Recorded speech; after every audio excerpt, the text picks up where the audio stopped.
To expand on my last short, it's important to consider how the good nature of people plays into the trauma cycle when it comes to people being traumatized and then repeating the cycle and then not being able to get out of it.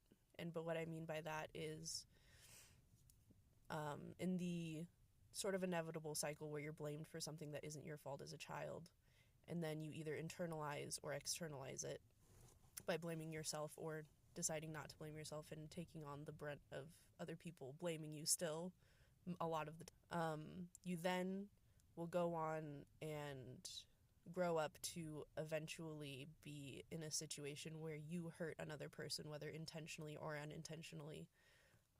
And then you see that negative path play out in your own life, and you see the fact that you have a negative effect on other people.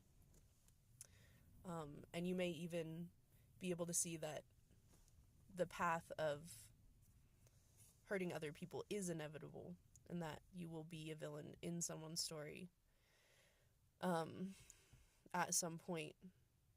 Your good nature and your desire to see yourself as a good person causes you to turn away from that, or to attempt to.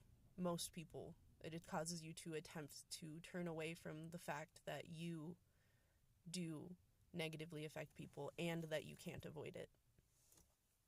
That it can't be helped to a certain degree.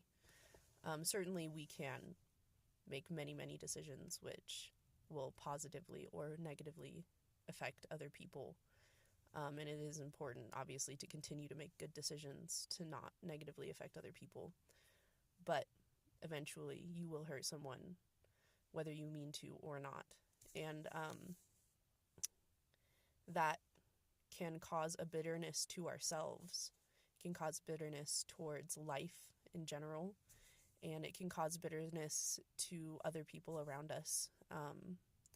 And so it's hard, but we should remember that when eventually we do hurt someone else, the best thing we can do is to recognize it, not look away from it, and then not torture ourselves, because we're not evil. This is how life is, and we don't get to change it, even if we tried. And then apologize and try to fix it. This information probably seems obvious to a lot of people, but there are a lot of people who grow up in systems right now and throughout history that teach them the opposite.